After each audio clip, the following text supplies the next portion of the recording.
Government ने launch कर दिया है ई रूपी, जो है इंडिया की ऑफिशियल डिजिटल करेंसी। आप इसे इंडिया का बिटकॉइन समझ सकते हैं। और मेरे और एंडी के पास आ गया इसके पायलट में पार्ट लेने का इनवाइट। तो आज के इस वीडियो में हम समझेंगे ई रूपी क्या है, इसे कैसे यूज करते हैं, इसके क्या फायदे और नुकसान हैं, और ये नॉर्मल यूपीआई और वॉलेट से कैसे अलग है।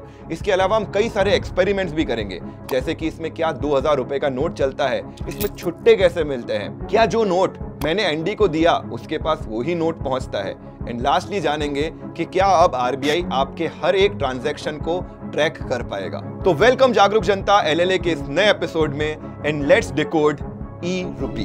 ब्लॉकचेन टेक्नोलॉजी को बैन करना नहीं चाहते हैं। A currency is a currency only when it is issued by the central bank. वो होलसेल और रिटेल के ऊपर पायलट हो रही है, उसमें कुछ क्या है ये ई रूपी? 3 टर्म्स है जो आप अलग अलग सुनोगे, ई रूपी, digital rupee and CBDC, central bank digital currency. तीनों का मतलब सेम ही है, लेकिन अपने वाले ई रूपी को इस ई रूपी से कंफ्यूज नहीं करना है। ये वाला जो ई रूपी है ये डिफरेंट है, ये एक प्रीपेड पेमेंट सिस्टम है, लेकिन उसकी बात किसी और वीडियो में करेंगे। तो ई रूपी होता क्या है?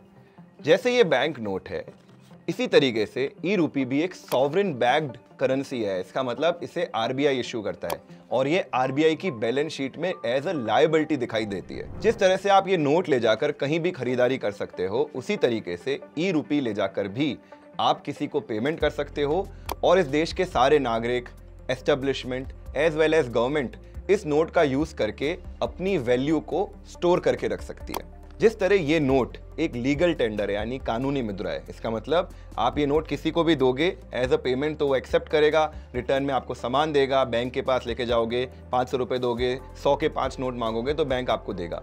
उसी तरीके से ई रूपी या डिजिटल रूपी को ले जाकर भी आप पेमेंट कर सकते हैं, और कोई भी व्यक्ति, चाहे इंडिविजुअल हो, ऑर्गेनाइजेशन हो या फिर गवर्नमेंट हो, वो जो अपनी वैल्यू स्टोर करनी है वो ई रूपी में कर सकता है। जैसे आप अपनी सैलरी ई रूपी में एक्सेप्ट कर सकते हैं। कोई भी ई रूपी अगर आप ले जाएंगे, चाहे बैंक के पास, चाहे किसी बिजनेस के पास, और उसके अगेंस्ट कुछ सामान मांगेंगे या उसके अगेंस्ट आप कैश मांगेंगे या फिर बैंक से एफडी या फिर डिमांड ड्राफ्ट की डिमांड करेंगे, तो वो आपको देना होगा जस्ट लाइक रेगुलर नोट्स। और मोस्ट इंपॉर्टेंटली ई रूपी भी कैश की तरह फंजेबल है। इसका मतलब इसे एक्सचेंज किया जा सकता है। अब आप कैश तो किसी को भी दे सकते हो, चाहे उसके पास बैंक अकाउंट हो या नहीं हो। आप चाहे किसी बहुत दूर के गांव में, किसी जंगल में जाकर किसी आदमी से मिलो और उसको कुछ कैश देके उससे कुछ सामान चाहो तो ले सकते हो, या उसे जनरली कैश दे सकते हो। उसी तरीके से आप ई रूपी भी बिना बैंक वाले को भी दे सकते हो। अभी ये फैसिलिटी लाइव है या नहीं उसको आगे अपन डिस्कस करेंगे। गवर्नमेंट इसे इसलिए लेकर आना चाहती है क्योंकि वो मनी प्रिंटिंग की कॉस्ट और ट्रांजैक्शन को वेरिफिकेशन करने की जो कॉस्ट आती है उसे और कम करना चाहती है। ई रूपी और बिटकॉइन में क्या फर्क है? अगर बात करें बिटकॉइन की, तो बिटकॉइन एक डिसेंट्रलाइज्ड करेंसी है जो पब्लिक ब्लॉकचेन को यूज करती है। वहीं ई रूपी एक सेंट्रलाइज्ड करेंसी है जो प्राइवेट ब्लॉकचेन को यूज करती है। अगर आसान भाषा में समझे तो बेस टेक्नोलॉजी बिटकॉइन की और ई रूपी की दोनों की सेम है, लेकिन बिटकॉइन को कोई सिंगल ऑर्गेनाइजेशन कंट्रोल नहीं करता, उसमें एनोनिमिटी रहती है। एंड चूंकि बिटकॉइन सेंट्रली किसी गवर्नमेंट के द्वारा बैग्ड नहीं है, तो उसकी कोई इंट्रिंसिक वैल्यू नहीं है। वहीं ई रूपी आरबीआई के द्वारा बैग्ड है, यानी आरबीआई इसके डेटा को, इसके ट्रांजैक्शंस को देख सकता है, कंट्रोल कर सकता है। और साथ ही साथ भारत में जहां क्रिप्टो करेंसी जैसे कि बिटकॉइन, इथेरियम एक लीगल टेंडर नहीं है, ये एक लीगल टेंडर है। इसका मतलब इंडिया में जहां बाकी क्रिप्टो करेंसी जैसे उनका भाव ऊपर नीचे जाता है, आप उसे बेचते हो और आपको प्रॉफिट हुआ तो उस पर आपको 30% टैक्स देना होता है, क्योंकि वो डिजिटल एसेट की श्रेणी में आते हैं। वहीं ई रूपी तो जस्ट लाइक कैश, अब चाहे कैश का डॉलर के अगेंस्ट भाव ऊपर जाए या नीचे जाए, आपको उस पर कोई टैक्स नहीं देना। ई रूपी दिखता कैसा है? तो वैसे तो ई रूपी की कोई फिजिकल एग्जिस्टेंस है नहीं, वो आरबीआई के किसी सर्वर में एक कोड का पीस हो सकता है, लेकिन जस्ट फेमिलियरिटी के लिए आरबीआई ने ई रूपी के चित्र जारी किए हैं। ई रूपी के भी आपको वो ही डिनोमिनेशन मिलते हैं जो रियल लाइफ में मिलते हैं, यानी 50 पैसे और 1 रुपए का कॉइन है, और 2 रुपए से लेकर 2000 रुपए तक के नोट हैं। जिस तरह से रेगुलर नोट्स पर आपको आरबीआई लिखा हुआ और गवर्नर के सिग्नेचर मिलेंगे, उसी तरीके से यहाँ पर भी लिखा है। एंड मोस्ट इंपॉर्टेंटली दोनों ही नोटों में ये लिखा है कि मैं धारक को X रुपए अदा करने का वचन देता हूँ। मतलब आप समझ रहे हैं, रेगुलर नोट्स को इस डिजिटल नोट्स के साथ एकदम तालमेल से बनाया गया है। अब ये जो पेपर करेंसी है इसको अपन बोलते हैं नोट, उसी तरीके से ये जो डिजिटल करेंसी है इसे बोला जाता है टोकन। मतलब 500 रुपए का नोट, 500 रुपए का टोकन। ई रूपीज को यूज कैसे करें? डिजिटल रुपी को यूज करने के लिए आपको चाहिएगी एक डिजिटल रुपी ऐप। उसके लिए अगर आप अपने प्ले स्टोर या ऐप स्टोर पर सर्च करेंगे डिजिटल रुपी, तो बहुत सारे बैंक्स की आपको डिजिटल रुपी ऐप्स मिल जाएगी। सबसे मजेदार बात यह है कि जैसे आप गूगल पे, पेटीएम, फोन पे कुछ भी यूज करेंगे, हर एक ऐप का यूआई अलग अलग है, लेकिन इस पर्टिकुलर केस में आप कोई सी भी ऐप देखेंगे, सबका यूआई आपको सेम दिखेगा। मतलब केवल बैंक की ब्रांडिंग की गई है, फर्स्ट सेकंड स्क्रीन में थोड़े से कलर्स चेंज किए गए हैं, लेकिन बैकएंड मुझे लगता है पूरा के पूरा आरबीआई के द्वारा प्रोवाइड किया हुआ है। अच्छा, हो सकता है कि आप जब ये ऐप डाउनलोड करें और रजिस्टर करने की कोशिश करें तो आपको एरर दिखे, क्योंकि ये अभी सारी पब्लिक के लिए रोल आउट नहीं हुआ है। फॉर एग्जाम्पल, जब हमारे एडिटर रोहन ने अपनी ऐप पर लॉगिन करने का ट्राई किया तो उसके पास एरर आ गया। मेरे और एंडी के पास तो स्पेसिफिकली हमारे बैंक की तरफ से इन्विटेशंस आए थे। अगर आपके पास इन्विटेशन आ चुका है तो आप इनमें रजिस्टर कर सकते हैं, अगर अभी तक नहीं आया तो थोड़ा टाइम वेट कर लीजिए, आता ही होगा।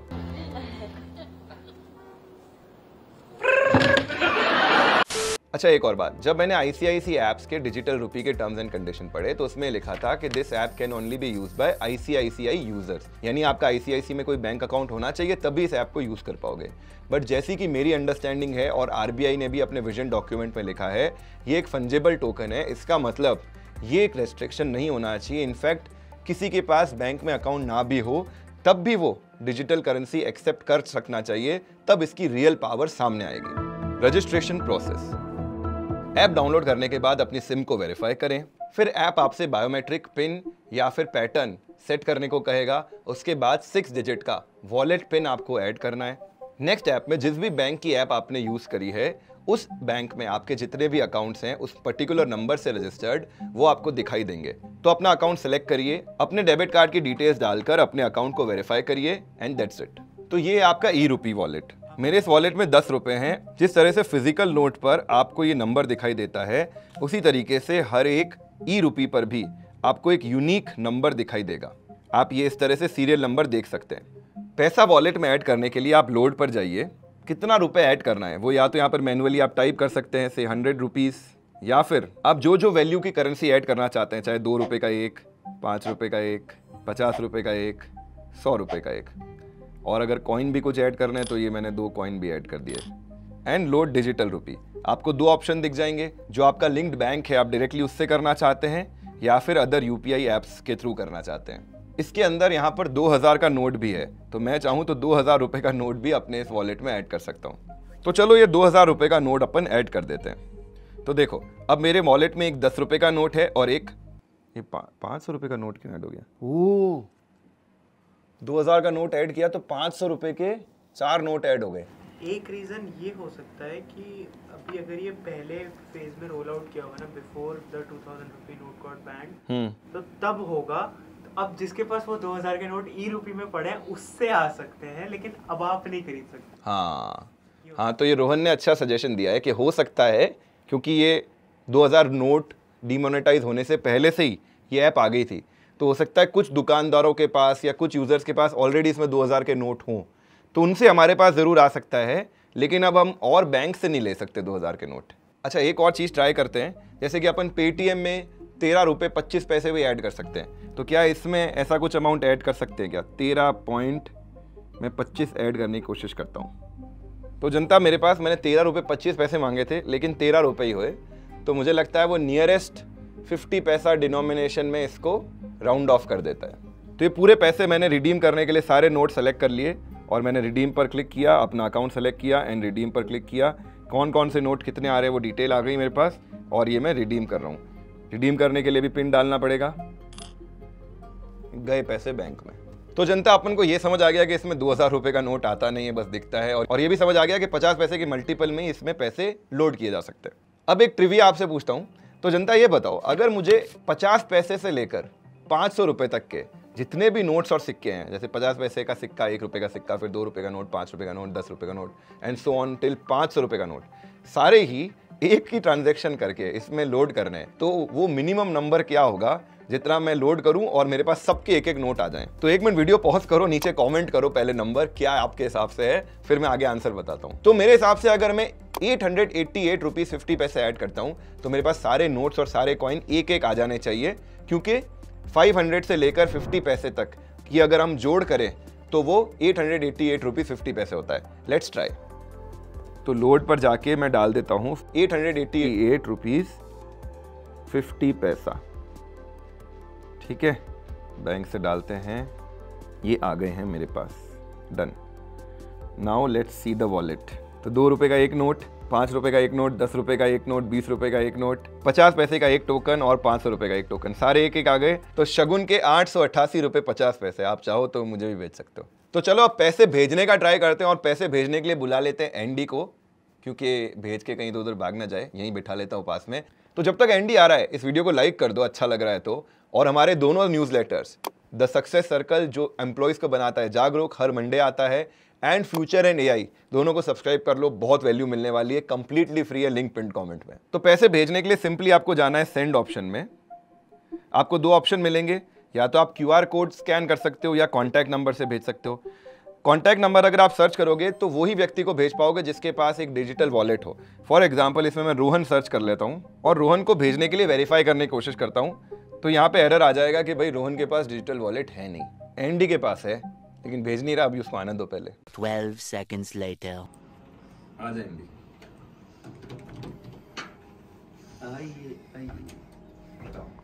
लगा दे चेयर। तो अब एंडी आ गया है। तो इसका आपने देखा, मैं इसका फ़ोन नंबर से तो ऐड कर पा रहा हूँ, लेकिन इसके QR से भी ऐड कर सकते हैं। एक बार अगर एंडी कलेक्ट पे क्लिक करेगा, जैसे आप अपने पेटीएम या फ़ोन पे से भेजते हो, कलेक्ट पे क्लिक करने पे मुझे इसका QR स्कैन करना है, एंड ये भी एंडी आ गया यहाँ पर। तो मैं इसको यहाँ पे सेंड डिजिटल रुपी कर सकता हूँ। तो चंदा नेक्स्ट एक्सपेरिमेंट ये करते हैं कि मैं एंडी को भेजता हूँ एक नोट, और उस नोट का जो सीरियल नंबर है चेक करते हैं कि जो मेरे पास नोट का नंबर था, एंडी को भेजने के बाद उसकी ऐप में भी उसको वही नंबर दिखता है क्या। ठीक है, डन, आ जाओ। ठीक है, बहुत सारे रुपए भेज रहा हूँ, 2 रुपए भेज के देखता हूँ। 2 रुपए यार, ये बड़ा नोट भेजो ना, ऐसा क्या कर रहे हो। तो ये 2 रुपए का अब यहाँ पे सीरियल नंबर दिख नहीं रहा है, लेकिन ऐसे 691, चलो ऐसे करके दिख जाएगा। लास्ट में 691, ठीक है। इसको अपन सेंड करेंगे एंडी को, सेंड। अच्छा बाय द वे, मैंने एंडी को पहले भी रुपए भेजे हुए हैं, तो यहाँ पे ऐड हुआ हुआ है एंडी, सीधा भेज देते हैं। सेंड 2 रुपए, 691 वाला नोट भेजा है मैंने इसको 2 रुपए का, सेंड। लेट्स सी,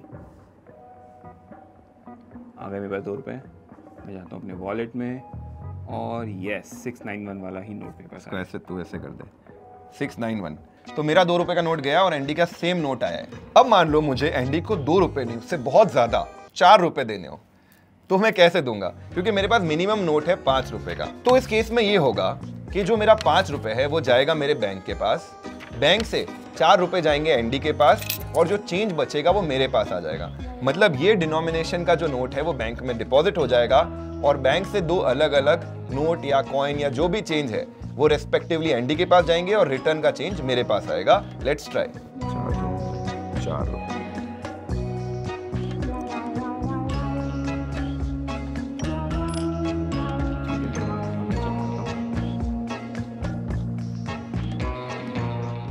रुपए आ गए हैं, 2 आपने पहले भेजे, 4 अभी भेजे। तो 2 रुपए के एंडी के पास 3 कॉइन्स हो गए हैं, और मेरा 5 रुपए का नोट गया, और कॉइन में पहले मेरे पास 1 रुपए का 1 ही था, अब मुझे लगता है 1 रुपए के अब 2 हो गए, तो ये चेंज मेरे पास आ गया।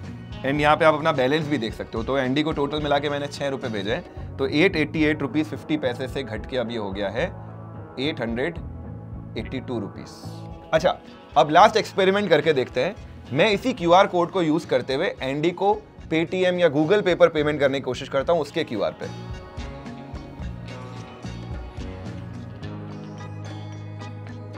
Verification failed. You cannot send the money to this beneficiary as the beneficiary does not have active digital rupee wallet. तो अभी UPI और डिजिटल रुपी आपस में लिंक्ड नहीं है, लेकिन गवर्नमेंट ने ये न्यूज़ जारी करी है कि जल्द ही ये इंटरचेंजेबल हो जाएंगे। तो इसका मतलब सून आप अपने डिजिटल रुपी से UPI QR कोड पर भी पेमेंट कर पाओगे। तो अब लास्ट इसमें सिक्योरिटी फीचर्स चेक कर लेते हैं। तो हम दोनों वॉलेट में हैं और स्क्रीनशॉट लेने की कोशिश कर रहे हैं। एंडी के पास है आईफोन और मेरे पास है एंड्रॉइड। तो एंडी का तो स्क्रीनशॉट आ गया, मेरे एरर दिखा रहा है, एंड्रॉइड में बेटर सेफ्टी है। एंड लास्टली हमने इसमें स्क्रीन रिकॉर्डिंग करने की भी कोशिश करी, एंड एज यूजुअल बाकी बैंक ऐप की तरह स्क्रीन रिकॉर्डिंग हो जाती है, लेकिन जब भी आप ट्रांजैक्शन कर रहे हो एक्सेप्ट होम स्क्रीन के अलावा कुछ भी उसमें रिकॉर्ड नहीं हो रहा था। नहीं, तो देखो मेरे यहाँ पे ऐसा एरर आ रहा है कि आप स्क्रीन रिकॉर्डिंग कर ही नहीं सकते। आईफोन में यहाँ बेटर सिक्योरिटी है। ठीक है चलो अबे कहाँ जा रहा है? 6 रुपए तो देके जा यार। अभी तो ये 5 रुपए का सिक्का ले लो, 1 रुपए कल देता हूँ। अबे डिजिटल रुपए दे भाई। चल जा जा, कोई बात नहीं, 1 रुपए उधार रहा। तो ई रूपी यूपीआई और वॉलेट से कैसे डिफरेंट है? तो जो ई रूपी है ये हमारे इस कैश करेंसी का ही डिजिटल फॉर्मेट है। ऑन एटलीस्ट ऑन पेपर जिस तरह से आप कैश किसी को भी दुकानदार को दोगे उसका कोई रिकॉर्ड कहीं बन नहीं रहा है, ठीक उसी तरीके से ई रूपी अगर आप किसी को दोगे एटलीस्ट ऑफ लोअर वैल्यू, तो ऑन पेपर आरबीआई के डॉक्यूमेंट में लिखा है कि इसे वो ट्रेस नहीं करेंगे, इसमें एनोनिमिटी मेंटेन रखेंगे।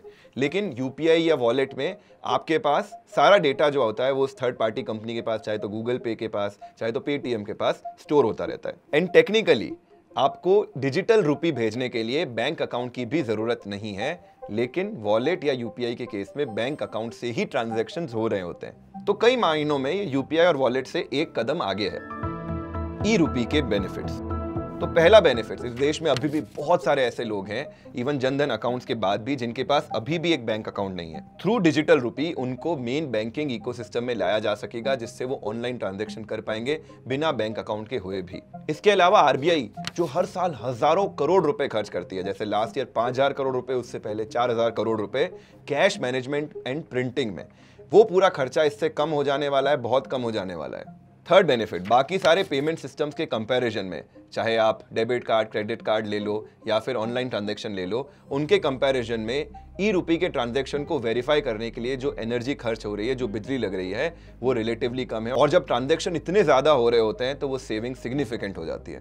फोर्थ बेनिफिट, सीबीडीसी का यूज करके क्रॉस बॉर्डर ट्रांजैक्शंस भी आसान हो पाएंगे, क्योंकि अब एक कंट्री का सेंट्रल बैंक दूसरे कंट्री के सेंट्रल बैंक के साथ ट्रांजैक्शन कर रहा होगा और उसमें बहुत सारे बैंक्स आपस में इन्वॉल्व नहीं रहेंगे। एंड लास्टली बात आती है एनोनिमिटी की।